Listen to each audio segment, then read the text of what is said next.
Good evening, everyone. Welcome to Spirit and Truth Sanctuary. Happy Wednesday to everybody. And we're glad that you're joining us tonight. Spirit and Truth Sanctuary is an interesting spiritual community. We consider ourselves inclusive, meaning that everybody is welcome and wanted. And we also understand that God is bigger than religion. That means that Jews, Buddhists, Hindus, Muslims, Christians, all connect to God in their own way, but we are all the children of God, and we all come from God. And so we try not to let religion dominate us in our egoic way of thinking, that each person has a pathway to connect to God. We call it the Christ. Christians call it the Christ. Buddhists call it enlightenment. Hindus call it maybe Krishna or even nirvana. Muslims connect through the Prophet Muhammad, Abraham, Moses. Actually, they actually accept Jesus as a powerful teacher. But one thing that makes us different is we are not, as we're going to talk tonight, we are not adding to the problems of humanity by insisting that everybody do it our way. And so that's one of the missions that God has called us to, is to bring unity, not just in the body of Christianity, but in the body of the Christ mind, which includes all of humanity. And so we're glad you're here tonight. Whether you're black or white, gay or straight, whatever religion that you profess, or if you profess no religion. Some people's religion is love, and that's a positive thing to connect to as well. But we're glad that you're here, and we know that all of us are changing. We're going to change. Change is the only constant in the universe, but we change at our own pace and in our own space. No one can dictate to you the pace at which you change. The only recommendation I have for you is that if you change too slowly, you might become extinct. Animals and humans who adapt too slowly to their changing environment and resist natural selection eventually either become extinct or irrelevant in some way. And so we encourage you tonight to change at your own pace, but don't let it become too slow, because you might become irrelevant in society. And so with that said, we will encourage you that religion teaches you or tells you what to think. Spirituality teaches you how to think. And so we've not come tonight really to teach you anything, but just to remind you or help you to uncover, discover, or recover what you already know. Just remove the obstacles that keep you from seeing and remembering what you already know. All right, that's our introduction. Welcome to Spirit and Truth Sanctuary to everybody tonight. I did want to say there are two pretty exciting things happening in Atlanta right now, or for Atlantans right now. And one is that the Braves are in the National League Championship Series. We are up 2-0, but presently we are taking a beating. I think the game's already way out of control. Not to say we couldn't come back, but maybe that'll allow some Braves fans to tune in and watch the teaching tonight, because they were frustrated with the Braves tonight. But hey, we're going to let this one go. Even if we lose, we're still up 2-1. Who knows what can happen? Otherwise, Atlanta is experiencing some incredible historic numbers of voter participation. And that's a good thing, whoever you're voting for. Our voices need to be heard. We all have opinions. Those opinions should be backed up by votes. Our family has already scheduled to do early voting. I think one day this week we're going to wake up 4 o'clock in the morning, be there, stand in line, get that vote in, because we want our voices to be heard. And so it is an important election. I would encourage everybody to be part of that. And probably, if you have any sense of having low blood sugar or dehydration, I would take some liquid with you, some type of little snack. Definitely take your mask and try to stay socially distanced from everybody, but this is a season we all need to be voting. All right, so we've been talking the last couple of weeks. We're in the series called The Power of Now, written by Eckhart Tolle almost 20 years ago. And we've been talking about the temptation to put labels on experiences as good or bad, and trying to stay away from eating of that tree of the knowledge of good and evil, but learning that it's all working together for our good, for the evolution and evolution of our soul, elevation of our spirit. We have been entertaining the idea for quite a while now. This is helping a lot of people, that we are not our thoughts. We are not even the thinker of our thoughts, but we are the observer of the thinker who is having the thoughts. And so we are learning to have a sense of emancipation away from our opinions. We are not our opinions. We are not even the perspective that we carry of the things that have happened to us. We are the observer of the thinker who is having the thoughts. And so what is that showing us? You are not your mind. You use your mind, but you are not your mind. You are the spirit capable of that has the capacity to use the mind. So that's helping us to realize we can change our thoughts because we are not our thoughts. We are the observer of our thoughts. All right.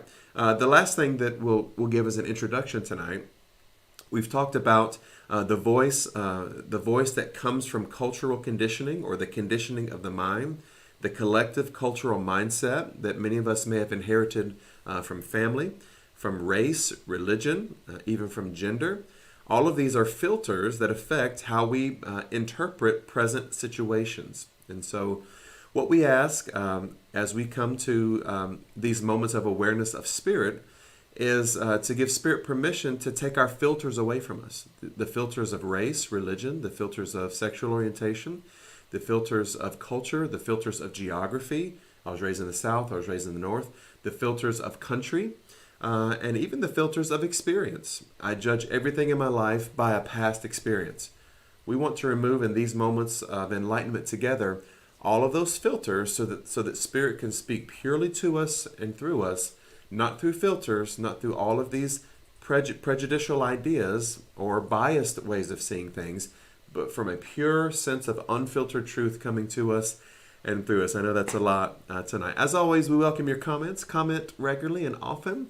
Your comments really act as catalysts that bring us into a larger discussion. The teaching tonight really is just a jumping off point to get us into a deeper place of iron sharpening iron, the deep things in you and me calling to each other. So we encourage you for that.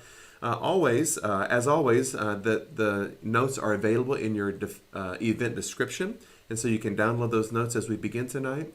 And so now that we're ready, let's open those minds. Let's get ready to get into God's presence. Come on, take a big, deep breath. Let it go. As we take and give that breath, we are celebrating tonight the beginner's mind. We know that we have heard, but we also know that the hearing is coming. Faith tonight comes by hearing and not by having heard. We agree tonight that God has spoken, but is speaking tonight. We have heard of old, but we know Spirit is speaking today. God, we know that you will feed us tonight with a manna, with a mystery, with a question, with a what is it that's only good for one day, God, the living well, the living word working in, through, and as us tonight. For it's in the name, nature, nurture of Jesus the man, Jesus the mind, Jesus the mystery, the person, principle, power, and presence of the Christ working in, through, and as us. And in Jesus' name we say, let there be light. All right, I hope everybody's ready to jump into this tonight. It's going to be an awesome night. We do want to read our prayer of surrender together. This at Spirit and Truth Sanctuary is our liturgy. If we have any, it's this. This is our invitation of truth, the way that we get our minds ready to receive whatever Spirit has both for us, to take from us, or to awaken in us. Come on, let's read our prayer of surrender together tonight. Spirit of truth, carry me where you will. Bring to me what you will. Take from me what you will. Awaken in me what you will. The Christ man is around me. The Christ mind is in me. The Christ power flows through me.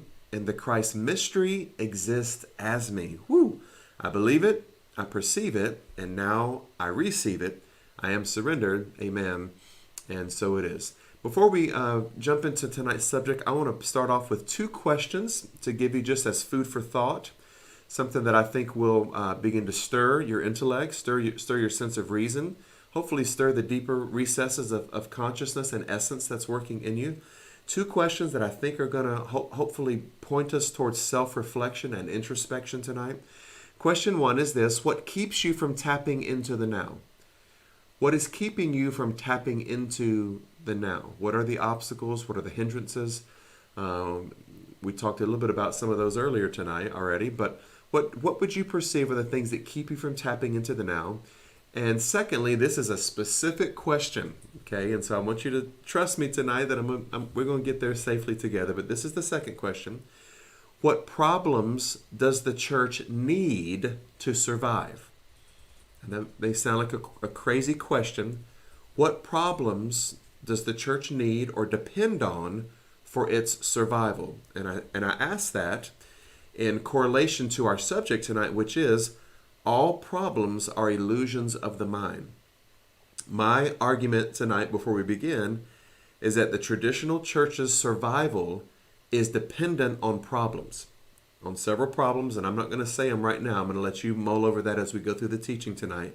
But I want to ask you that second question again, because I believe as mature readers, as mature discerners of truth, that you are able to rightly divide through this to understand that there are certain problems that the church depends heavily upon for the survival of its traditional expression. And so I just want to throw that out there to you for you to chew on a little bit. We're going to come back to that in just a few moments. All right, let's jump in. Tonight's subject is all problems are illusions of the mind. If you found yourself in paradise, it wouldn't be long before your mind would say, yes, but. Yes, but. Everything is wonderful, but. Ultimately, it's not about solving your problems. It's about realizing that there are no problems. I know that's a lot to take in, and he's going to admit that that's problematic in a moment, so just stay with us.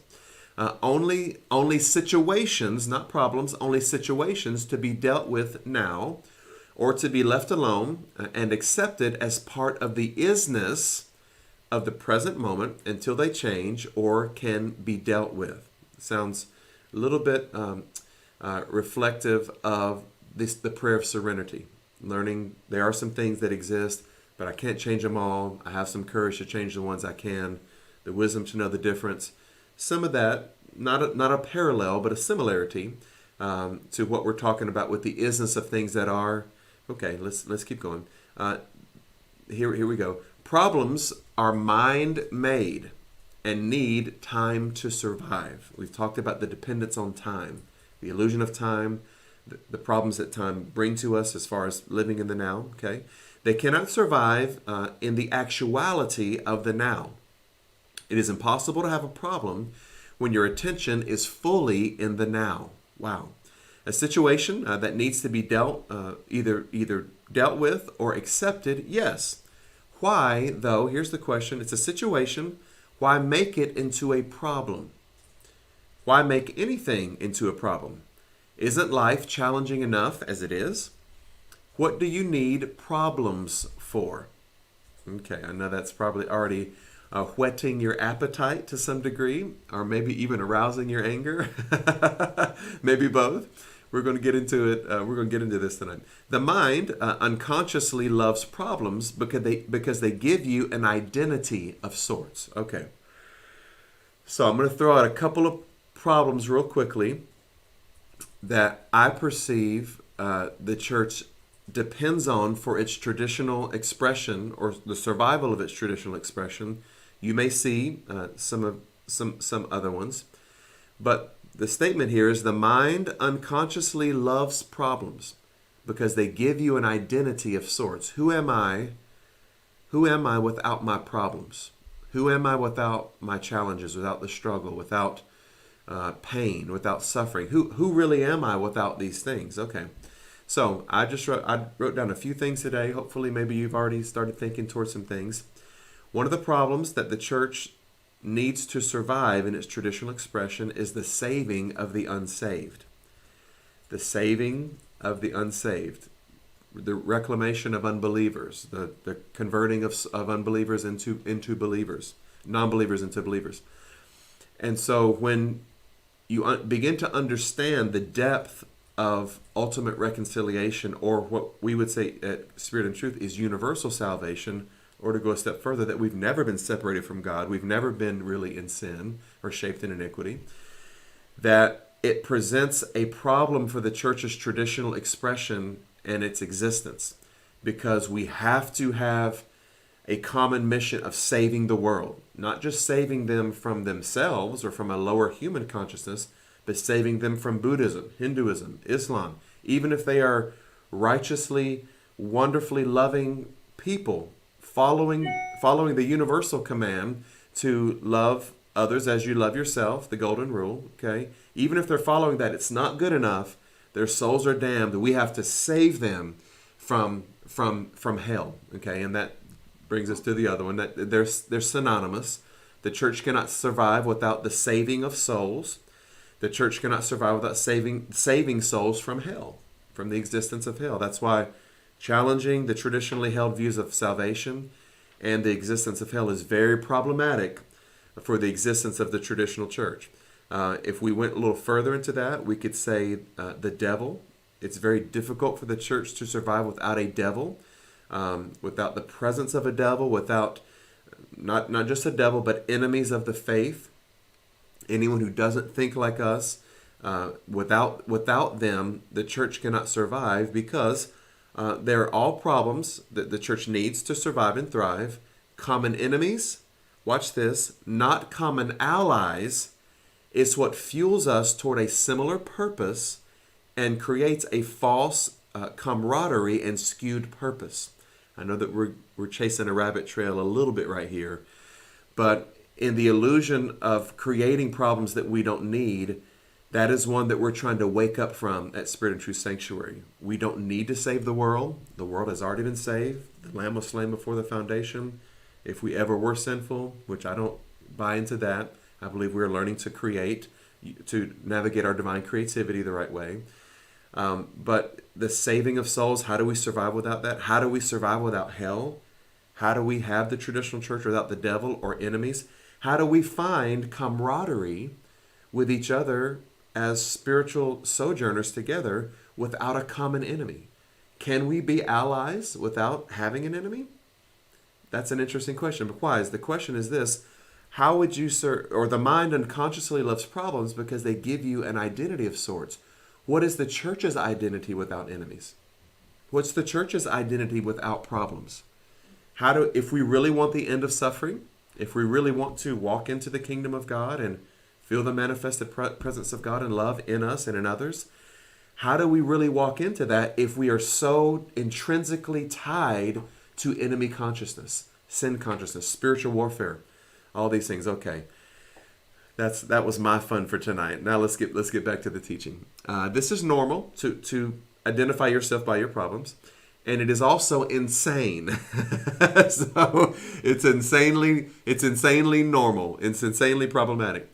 Problem means that you are dwelling on a situation mentally without there being a true intention or possibility of taking action now, and that you are unconsciously making it part of your sense of self. Who am I again? Do I know my sense of self without problems? You become so overwhelmed by your life situation that you lose your sense of life and of being.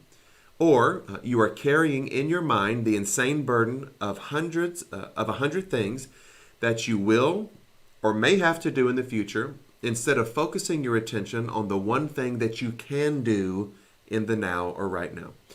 When you create a problem, you create pain. Look at this, okay? All it takes is a simple choice. A simple decision. No matter what happens, I will create no more pain for myself. I will create no more problems. Although it is a simple choice, it is also very radical. So let's stop here for just a moment. We can learn to see, instead of mistakes, watch this, as failure. We can choose to see mistakes as learning. Okay, that's a slight difference. Talking about situations versus problems, okay? We can either see our mistakes as failure, or we can see them as learning. Okay, let's go further. We can see failure, to go further, as the end, or as a chance to start again with more wisdom. Okay, and so it's just a slight tweak, a slight tweak of not having a problem, but situations that we see from different perspectives. There are no problems, only perceptions of problems, or the way that we see things that become problematic. Okay, keep coming. You won't make that choice unless you are truly fed up with suffering. I can't make the choice to not see problems or create problems unless I'm tired of the suffering. We say it all the time. Change is difficult. People resist and resent change. However, when the pain of remaining the same becomes greater than the pain of change, then change can actually begin to happen. So You won't make that choice unless you are truly fed up with the suffering of perceiving problems, unless you have truly had enough. And you won't be able to go through with it unless you access the power of now. If you create no more pain for yourself, then in essence, you create no more pain for others. Wow. You also no longer contaminate the beautiful earth, in your inner space, and the collective human psyche with the negativity of problem making. If you've ever been in a life or death emergency situation, you will know that it wasn't a problem. So stay with me. I know it sounds like a problem, but here it is. The mind didn't have time to fool around with making it into a problem. In a true emergency, the mind stops. You become totally present in the now. Some people even describe time stands still. Everything begins happening very slowly. And something infinitely more powerful takes over through you. I've had that experience many times in my life. This is why there are many reports of ordinary people suddenly becoming capable of incredibly courageous deeds. In any emergency, either you survive or you don't. Either way, it is not a problem. I made this bold in my notes this evening, so listen to this. Some people get angry when they hear me say that problems are illusions. Of course, that's real. Why? Because we are very tied to our problems. We are intrinsically in need of having problems in order to define who we are. As we said earlier, who are we without our problems? Let me read it again. Some people get angry when they hear me say that problems are illusions. I'm threatening to take away their sense of who they are. So if we applied this idea back to the church, when you remove the church's problems, watch this, you also take away the church's purpose or present purpose and means of profitability. I remember about 10 years ago, our children were playing basketball, a little recreation league at a church near our house. And the church had just built a wing, an extra wing, educational wing, and a library, and a sports facility. And so when my parents came to see my children play, they walked into this new wing of this church, and they were just looking up at just all these different levels of this multi-million-dollar facility. And my mother said to me, "D.E., why can't we build something like that?" And I said, "Mama, because we don't believe in hell anymore." And she looked at me for a minute and said, "Yeah, that makes sense." When you don't have the problem of hell, you don't have a specific profitability from hell. Okay? You hearing me? So who are we as a spiritual community without the problem of fear? Chew on that for a minute. Who are we as Spirit and Truth Sanctuary without the fear of hell, the fear of the devil, the fear of God and God's punishment? Who are we when we wake up to the idea there is no hell, there is no punishment, there is only us as divine creatures learning in this temporal, material world how to navigate our divine creativity? And so if we create something that we don't like, we say it, we see it, we survey it, we have the courage to shift it, okay, knowing that the whole time God is supervising it and then seconding it. That there's power, there's godly power in our mouths and our creativity. When you start seeing life that way, the problems of guilt, shame, separation from God, sin consciousness, all of that leaves. You walk into a true repentance that is not of guilt and remorse, but of a changing of the thought, metanoia, to think a new thought or to think again, okay? But what also disappears is some level of religious profitability that we claim from fear. I've said for many years that Hollywood sells sex and the church sells fear. How do we survive as moral, watch this, self-governing divine agents without the catalyst of fear? We are learning to do that at Spirit and Truth Sanctuary, and we're learning to cast out fear with the perfect love, not only of God and our love toward God, but the perfect love and self-actualization of the self. And so that's a big quantum leap If you're tuning in for the first time tonight, I get it. It may even be causing you some pain right now. But we wanted to be able to show different vortexes and levels, echelons of different thought progression. Who are we without problems? Who is the church without the profitability of fear? All these are relative, and it's good to apply these things. All right, keep coming. People, or they, have invested much time in a false sense of self. I don't know who I am without my problems.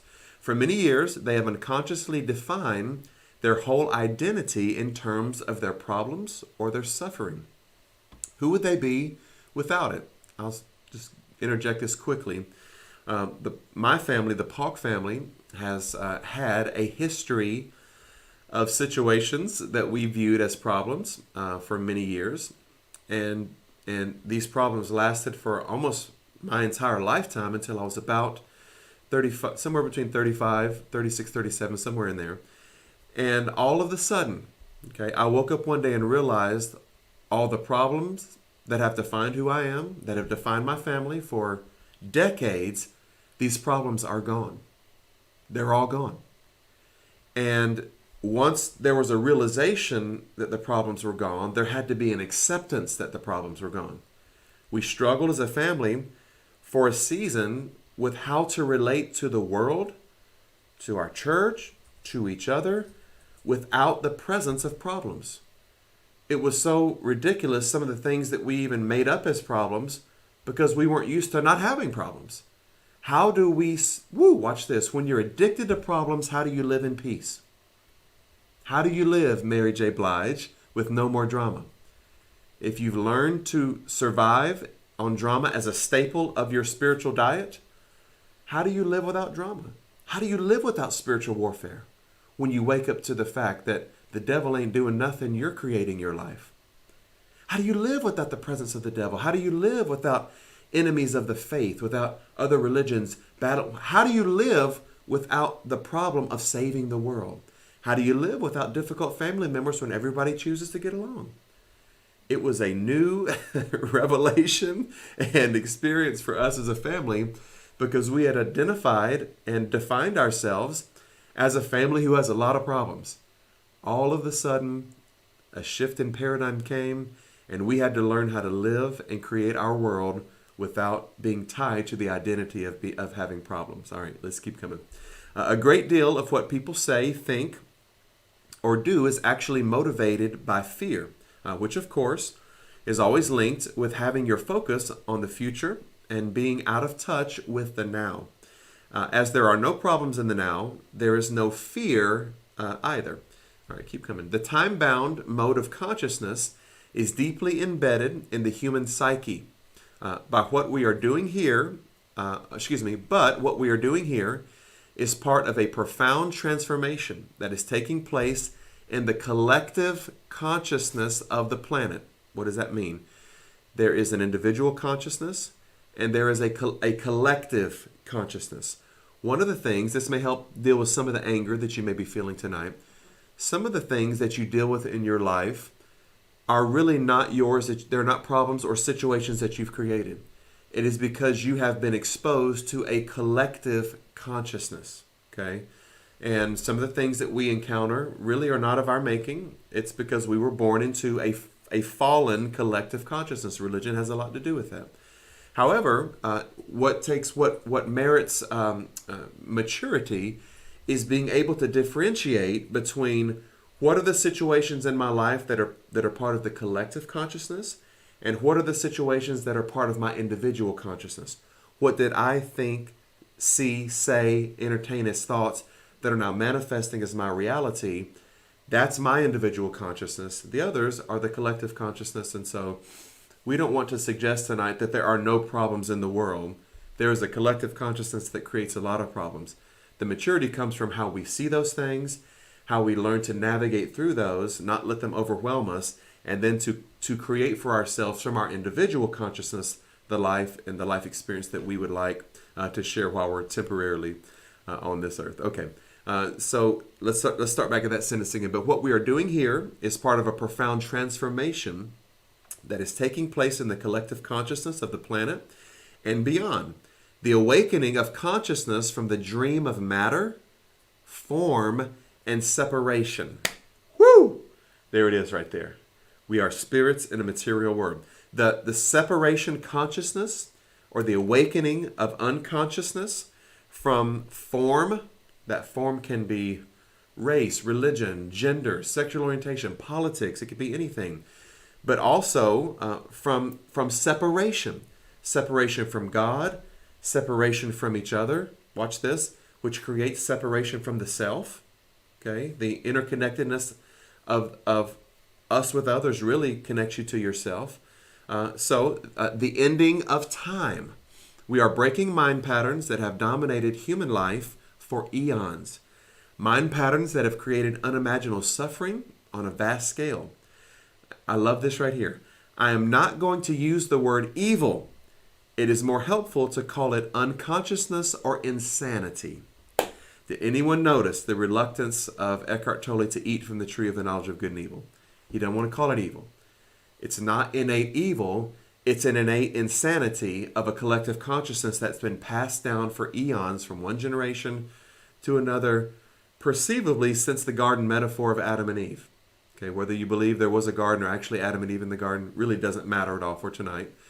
What does matter is that there is a traceable human history from that time period, from the Mesopotamian time period, into now that is always perceiving separation, perceiving fallenness, perceiving sinfulness, perceiving enemy consciousness, enemy with God, enemy with others, enemy with the devil, enemy with other cultures, other religions. All of these are passed down from generation to generation. And so at Spirit and Truth, when we say we want to not watch this, we want to solve a problem coming from the same consciousness that created it, we want to go back and find out what did create this problem.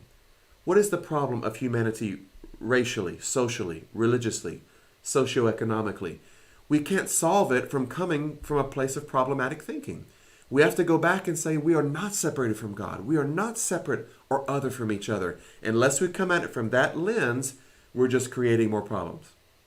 So, as, watch this, Christians, we cannot solve the problem of world peace from a Christian lens. Are you with me, beloved, as Bishop Pearson would say tonight? I hope you're with me in that tonight.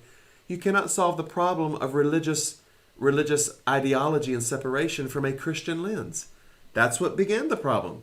That was the initiation of the problem. And so we have to come at it from a different or higher lens. That is the lens of love, interconnectedness, a pluralistic way of seeing. There's only God, and every one of the creator gods who we are connect to the creator in our own way. Until we can accept that and embrace that, we will continue to take situations and turn them into problems. All right, let's keep coming. Should a situation arise that you need to deal with now, your action will be clear and incisive if it arises out of present moment awareness. It is also more likely to be effective. It will not be a reaction coming from the past conditioning of your mind, but an intuitive response to the situation. In other instances, when the time-bound mind would have reacted, you will find it more effective to do nothing. Just stay centered in the now. So what is that last little phrase meaning to us? As we approach situations, there's already a conditioned response in us to see them as problems, to use the lenses of religion, race, sexual orientation, past, hurt, suffering, pain, remembrance, experience. All of those are going to try to project from the past into the now. You're not going to be able to keep them from desiring to project. What you can do is to be presently aware that they're trying to project. That's how we step away from it. It's trying to project. It's trying to mess with my mind right now. I'm aware of it. Watch this. I'm not the thought. I'm not the thought. I'm not the thinker of the thought. I'm the observer of the thinker having the thought who's aware that my mind is trying to project the past into my now. That's a lot to chew on tonight. And so hopefully that's aroused some comments tonight. And I'm excited to hear from everybody. You caught me chewing a snack, Pastor. Virgie said, yes, see mistakes as learning, not problems. And I thought you could maybe talk on that from earlier, why that's so hard. Seeing mistakes as learning. it's difficult, Virgie, to see them as learning if we don't learn. If history continues to repeat itself, then it seems to be a constant mistake instead of a constant opportunity for learning. Regrettably, humanity doesn't learn from their mistakes, and so history does repeat. And I'll give you a quick overview of that, just from my sense of my own life experience. From coming from an all-white church to being an integrated church, watching so many white people leave when African American families joined our church as a child, watching our church ordain women into the ministry, which was not popular in the 70s, and watching many men leave the church because they didn't believe it was biblically sound to ordain women into the ministry. Watching our church become gay inclusive and gay affirming, welcoming of the LGBTQ community, and watching many black families leave on the basis of believing sexual orientation is a choice, not born in, and separating civil rights from human rights. It's not the same thing. My dad posted a picture this week, and I won't say the name, but you'll probably be able to fill in the blanks, of a Supreme Court justice who is married to someone of another race. And until 1967, that was illegal in the United States. It was illegal to marry someone of a different race. It doesn't mean that it was always enforced, but it was on the books. It was on America's set of codes of laws and conduct. It's illegal to marry someone of a different race. That person who was elected to the Supreme Court is married to someone of a different race and is now voting against the right for same-gender loving couples to be married. If you can swallow the hypocrisy and the difficulty of that. I know it's difficult sometimes to swallow that, and it may be difficult to speak that as a white man growing up in some level of privilege. I get it. I think I'm aware of white privilege. But the question that Virgie posed to us, why can't we see it that way? Why can't we see mistakes as learning? Because we're not learning. We didn't learn through civil rights for black people. We didn't learn through women's rights. We didn't learn through gay rights. And watch this, Spirit and Truth. And when we became an interfaith, an embracing community toward interfaith expression, we lost many of our gay couples. What does that mean? There's no learning. It's just the same mistake happening over and over again, instead of saying, hey, slavery was a mistake. Not just a mistake for one race of people. It was a mistake to treat anyone less than what they deserve, and equally, and as a child of God. But we couldn't apply that to women's rights. We couldn't apply it to gay rights. We couldn't apply it to the interfaith community. We can't apply it to immigration. We can't apply it to fair taxation for all people. We're still not applying it. So it's difficult to see a mistake as learning because we're not learning. But for the awakened, Miss Virgie, for the awakened like you, Miss Virgie, we have learned. The mistakes we are learning. Regrettably, we're sometimes learning from others' mistakes that they keep making. But beautifully, at least we're awake and realizing we don't have to learn that again. It's not an old mistake. It's learning for us, and so hopefully that's something that draws us all in tonight. Richard shared, ever heard the old expression, God helps those who help themselves? And then later followed that problems breed codependence. God helps those who help themselves in the context of, hopefully, as you said, Richard, taking a horse to water, but not being able to force the horse to drink. And so I would relate that contextually tonight to our discussion of the traditional church, our discussion of society, both in race relations and understanding of equality for all people. Yeah, we are trying, some of us are trying to help ourselves. There's a collective consciousness that is still trying to solve new problems using an old mindset. It's just the same thing over and over again. And so I believe, like you said, Richard, that we are all innately endowed with both the potential to create, watch this, and to recreate. What have we created? my goodness, we've created separation, racism, injustice. We've denied it for years that we've created it. It's here. How do we solve it? We cannot solve it using the same problem that created it. You can't solve it. And so I'm so thrilled to see in this movement towards social justice, people of every walk of life being able to connect. This is not just a problem of race. This is a human problem of us not knowing how to treat each other. Beautiful. Thank you, Richard. Cheryl shared, I like that you interjected that through conditioning we were taught to perceive negative events as evil rather than coming from a perspective of unconsciousness or lower vibrations. You know, Cheryl, that also helps us with, difficult to say this, even difficult for me to hear myself say it. It helps us with forgiveness. There's a very powerful section of Dr. Michael Beckwith's book, Spiritual Liberation, where he's talking about the power of forgiveness. And he makes it very explicit that forgiveness is not condoning bad behavior. However, it is saying someone may be doing the best that they can with the information that they have. However, it's not saying that they have the right information. So whether we apply that to racial prejudice or social injustice, whether we apply that to those who have been hurt socially, now inflicting that oppression on other groups of people because it's not my group, it's somebody else's group. Whether we apply that, watch this, to environmental issues of people still resenting and resisting the scientific knowledge of climate change. Whether we apply that to the church's inability to change from its paradigm of thinking, so Socratically, it is still inflicting hurt on people instead of helping. Whatever it is, it helps us to step back from it and say, I'm not sure they're doing this on purpose. Maybe they are just surrendering to a false definition of love and help. They think they're helping, but they're actually hurting. And so I'm able to forgive them. Father, forgive them, for they, watch this, they know not.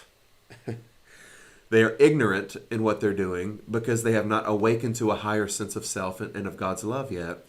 I'm able to forgive the act, but I'm not able to justify the mindset. The mindset is not right, but I understand the act is coming from a mindset of ignorance. And so it's difficult, I know it, but we are able to say, I forgive those who hurt me.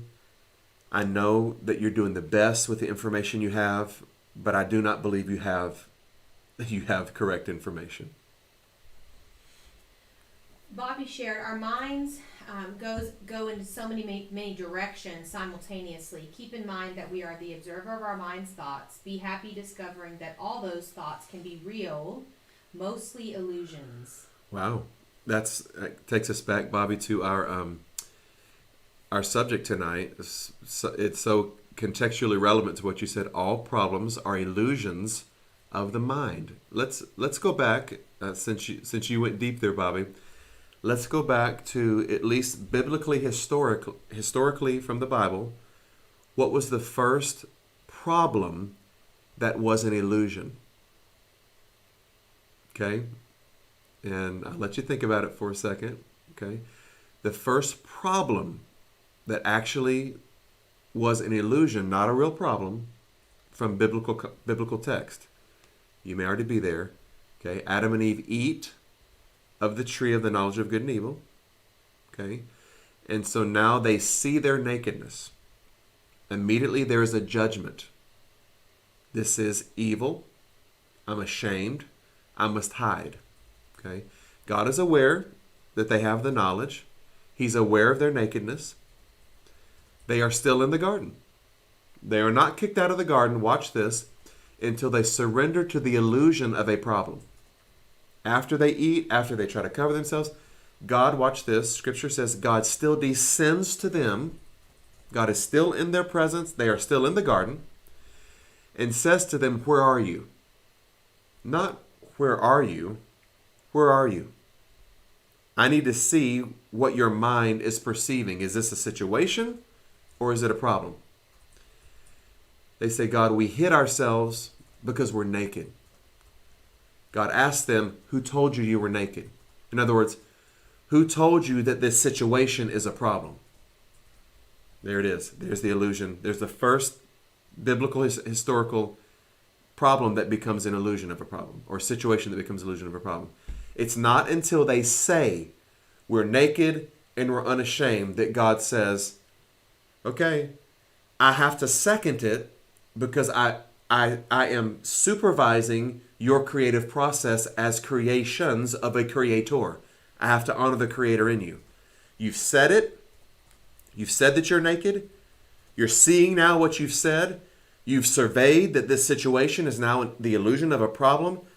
In my supervision of the creative process, I have to second it. I have to agree with you. You're kicked out of the garden. Not by me, but because I have to second the God in you. Whoo, you ain't getting this teaching everywhere. I ain't saying I'm just saying spirit and truth. That's some deep stuff. And I wanted to say another word right there. That's good right there. Wow. God seconds it with us. It is not a problem. It's an illusion of a problem. So, then we spend the next 6,000 years trying to deal with an illusion of separation from God. We got to slay. We got to kill lambs. We got to kill Jesus. We got to fast. We got to pray. We got to beg. We got to crawl. We got to sanctify. We got to justify. We got to consecrate. All of these are illusions that are of problems that are really just situations. You are created in the image and likeness of God. You have never been separated from God. You have never been in sin or in shame. You have perceived that you were in that. That's why we were to stay away from the tree of the knowledge of good and evil. Whew, I felt some virtue flow out of me right there. Thank you, Bobby. You made a demand on that right there. I love it. So good. So good. So Tracy actually asked you to repeat what you were talking about. I had to scroll back and try to find it, but it was right before you ended and we opened up, and you were saying that your past or your mind is trying to project your past into the now, and that all we can do is be aware of it. We might not be able to stop it from happening. And you said, I am not the thought, the things we've been saying, kind of to build on what Bobby was saying. I'm not the thought, and I'm not the thinker of the thought. I'm the observer of the thinker having the thoughts, aware that my mind is trying to project my past into my now. So good. Yeah. So let's go back for a minute, Tracy, and let's grab that concept. We've got it in a headlock. Now let's get it totally wrapped up. Let's get that concept. Let's really get our hands around it. So practically in your daily life, when you are presented with something that you have perceived as a problem, it could be familial, it could be related to your career, it could be related to a religious mindset, okay? We cannot keep the old filters, the old projections from coming into that mind space, okay? Although Scripture says take every thought into captivity, when you've been thinking this for generations and now it's passed down to our generation, it's difficult to take those thoughts into captivity because they're running wild, and they have been for generations, centuries, millennia, okay? So when they show up, okay, when the thoughts show up, don't resist them, don't rebuke them, don't even resent them. Be aware, recognize them and be aware of them. Be aware that the old mindset is there, okay? In that recognition, there's a stepping away that I'm not the thought, I'm the recognition of the thought. You feel it now? I can't keep the thought from coming, but in my recognition that it's here, I'm realizing I'm not it. I'm not the thought, I'm the thing recognizing that thought. Now, not only am I the thing recognizing, I'm the observer of the thing recognizing the thought. That's amazing. So how do we, I'll give you a self-example of that in my own life. There was a time when I used to perceive problems that now I perceive as opportunities. Opportunities to speak higher consciousness. I used to perceive when the congregation would resist me, resist where I was taking them, I would perceive it as a personal attack. Why are you sitting on your hands? Why are you acting? Don't we love each other? What? Now I say, okay, I'm perceiving some level of disconnect. It's not a problem. It's a chance to teach. It's a chance to reconnect. If there is a disconnect, I don't see it as a problem. Tell me, about 15 years ago, I came into the pulpit, I said, tell me where I lost you.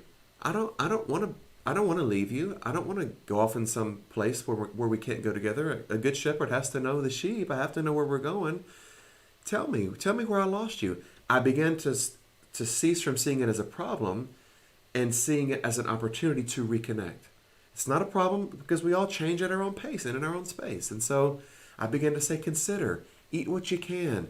You don't have to eat it all today, and everybody doesn't have to think like me. I started even changing my vernacular. It's not a problem. It's a situation. It's a chance for us to grow together. And so the awareness of it, as Tolle has taught in other books of his, specifically in A New Earth, he talks about the ego. And he admits the ego will never be completely defeated. But the way we keep the ego in check, pride, definitions of self, all these things that are wrapped up in the ego, is by being aware that it's there. And so we don't get rid of the ego, we keep it in check by the awareness of it. And so you may never get rid of all those problematic thoughts coming up. What you can do is keep them in abeyance by the awareness that they're there. That gives you the choice to think through a separate filter. Alma commented, we are both our own problems and solutions. You are the, what is Hospital saying? We have met the problem and it is us. There's an old saying from Civil Rights, Alma, the only thing we have to fear is fear itself. And so that's a way of kind of saying from a different dimension, we create the problem and then we embrace the problem, but it is all us. It's all coming from us. And that takes us back to something that I'm really holding as my present truth, that we are created by God, creative like God, and creating as God's. Alma, you just said it. You just said it so beautifully, so with such clarity. We are the creators of it. Why? Because God created us to be creators in his or her image and likeness. And so when we put that problem off on a devil, off on Islam, Buddhism, off on an enemy, when we put the problem, the situation of someone else creating it for us, we are in essence subtly and subconsciously giving our power away. Don't give your power away. It came from me. I see it. I own it. I survey it. Now, God, give me the grace and the power to shift it. Give me the courage to shift this thing. And so that's how you keep your power, is by not giving it away to the devil, to other enemy consciousness, sin conscious, all those things. No. I am a powerful, creative being created just like my Creator. That's how I give glory to God, is by acting like God in this earth realm. And so I don't give my God power away to anything outside of myself. I'm going to keep the power that God gave me. That's the way that I glorify God, is by reflecting God's image. So Pastor Gloria commented, I think you'll like this. I agree with the statement as it relates to the garden. Who told you? Mm-hmm. Who told you? And the answer to that, Pastor Gloria, is actually just what Alma just said. You told you. We would say that, the devil or the serpent or whatever, metaphor. I don't believe it was a talking snake, but whatever. If you believe that, it's not a temporary, in this temporary earth. And if you told yourself you were naked and ashamed, you can also tell yourself that you're naked and unashamed. That same self can say, if you tell yourself, I am the borrower and not the lender, the same self can say, I'm the lender and not the borrower. If you've told yourself for generations of your family, you are born in sin and shaped in iniquity, the same you can tell yourself, I'm fearfully and wonderfully made. It's all you. It's all coming from you. And so who told you is you. That's a good thing. That means you can trace back where it came from you. So now tell you a different story. So 2 interesting comments about relationships. And so Alita had written in, I have always heard that marriage or romantic relationships were hard work, and there are always trials and tribulations. I am now the thought that it's America's problem or the collective problem.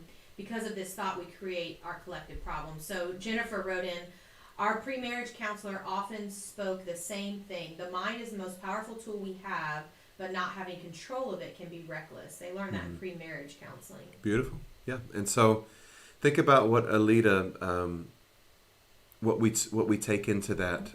How many people have gotten married, and someone has projected into your mind, marriage is a struggle. Marriage is going to be a daily fight. You got to fight for your marriage, and obviously there's some truth to some of that expression, but giving into that thought that marriage has to be a struggle. Why does it have to be a problem? Why can't it be a situation? Well, I'm having to adjust. Why is an adjustment a problem? I'm having to do things differently. Why is seeing another perspective a problem? It's a situation. It's an opportunity to see through someone else's lens. We can either be threatened by that and it become a problem, or we can be excited to see through another lens and it be an opportunity. But it really is the way in which we approach it. And so, those are good. Y'all are all in it. I love it tonight. Is that a good place to stop there, Brandy, you think? We can. It's getting to be time, I believe. It's close to 8, yeah. I know one Miss more? Irma wrote in, Yeah. I remember when you first started preaching about giving your power away, I paid attention. Yeah. It was, sometimes we think that, think about the cliches, Miss Irma. We're going to get back what the devil has stolen from us. You know how many services I've been in where the preacher ends, come on, take it back. We're going to take back what the devil stole from us. At 47 years old, young, I can truthfully say the devil has never taken anything from me that I haven't given away. My mind, my thoughts, my peace, my responsibility, my maturity, my decision making. Yes, there's been some things that have happened to me through a collective consciousness, even through some things of other people's decisions. But at this age, I am saying it's all worked together for my good. I give God thanks for all of that. I'm more awake now than I ever would have been without those, so I don't see them in my past as problems. I see them as situations that brought me to where I am now. But in saying all of that, Irma, we used to just say for so many years, we were giving our power away to something that was outside of us. And so waking up to that is a painful awakening because it takes, I don't even like to use the word, it takes responsibility. Take that word can be in a weird connotation. Let's say it this way. I have to own my creative power. Not I have to take responsibility for my actions. That's a negative connotation. I have to own my creative power, that I am made like God. And so I choose not to see it negatively. I choose to see it positively, that the same God that endowed me with creativity also gave me the power to create the life I want to experience. And so when I'm not experiencing that, I cannot blame something outside of myself unless I want to give my power away. Beautiful.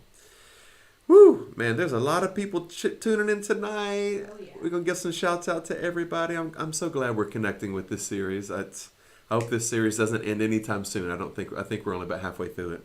I want to give some shouts out tonight to Miss Callie, Randy, Sheila, Emma, Roberta, Glenna, Taria, Doreen, Virgie, Ben and Vicky.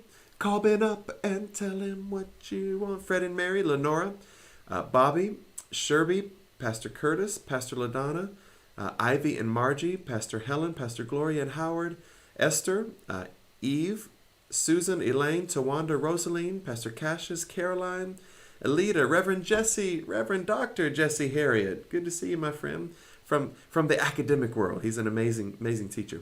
Tamaria, Megan, Richard, Cheryl, Terry, Dr. Sharonda, Irma, Tracy, Alma, Pastor Don, Sheila Smith, Amy, Jennifer, and Miss Doreen. Thank you for tuning in tonight. We love you guys so much. Tonight has been so overwhelming for me, just to allow Spirit to move to us and through us, and to bring us into a greater awakening of ourselves.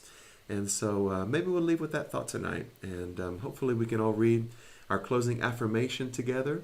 I think it's one that we should read almost every day of our lives, because it empowers us to understand that we are bigger than our minds. We're greater than our minds. We're the Spirit capable of using the mind to have thoughts. All right, let's all read out loud together.